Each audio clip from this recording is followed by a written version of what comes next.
ظاهرا عيدات ظاهرا عيدات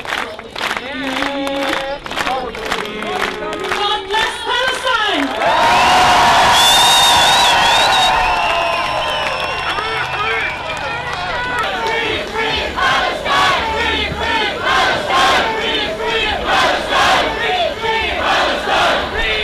Thanks very much, Gene. One of the things that's happened since our last demonstration is that a crisis has been created in the government over their support for Israel.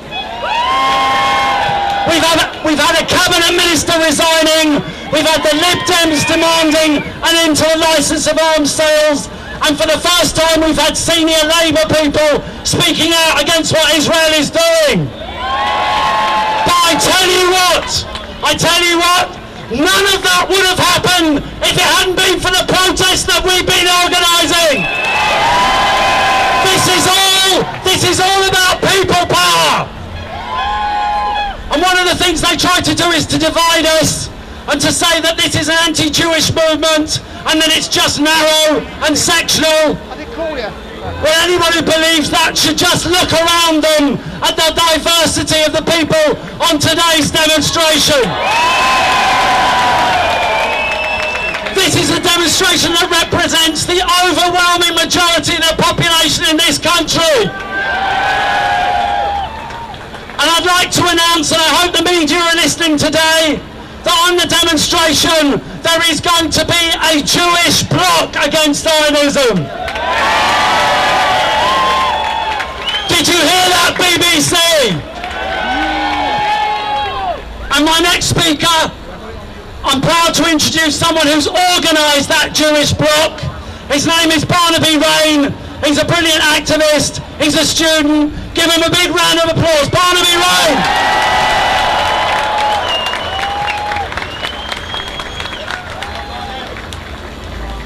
I am proud to stand here today as a Jewish boy from North London in solidarity with the people of Gaza.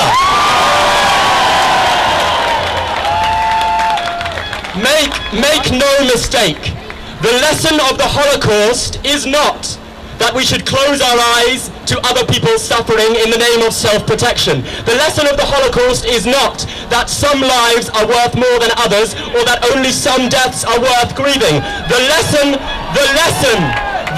of the Holocaust is that crimes are perpetrated when people forget that we are all human beings.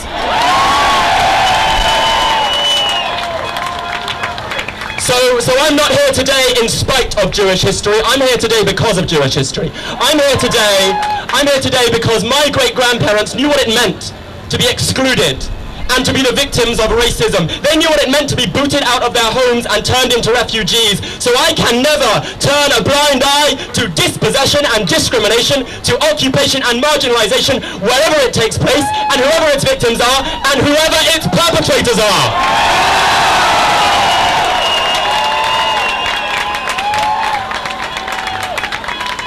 But it's not just as a Jewish person I'm here, it's as a human being.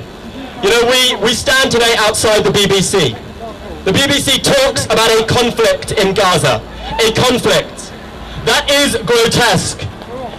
It is not a conflict when the world's fourth largest military power blockades, besieges and imprisons a stateless people who have no army of their own. Is that a conflict?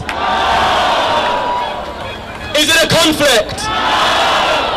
When Israel bombs families in their homes and sick patients in their hospital beds, is that a conflict? When people flee for their lives to United Nations shelters and then Israel attacks the United Nations shelters, is that a conflict? No, BBC, this is not a conflict. This is a massacre. I am 19 years old. What future awaits the 19-year-olds of Gaza? Their diets are stunted because the Israeli siege blocks access to food. There are hardly any jobs because Israel has cut Gaza off from the rest of the world. And just a few days ago, Israel bombed a university. Inaction in the face of this scale of injustice is criminal. So we've got to send a message to our own government today: stop arming Israel. And while we're at it, let's send a message to governments all over the world. If you call yourselves an international community, give that phrase some meaning. Let's put sanctions on Israel until this barbarism ends. So I just want to leave you with one important point.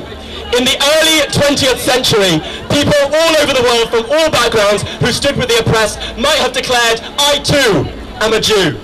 When apartheid besmirched the earth, people might have said, I too am a black South African. Well, today, people from all backgrounds, from all walks of life, all over the world, come together and say in our thousands and in our millions, we are all Palestinians.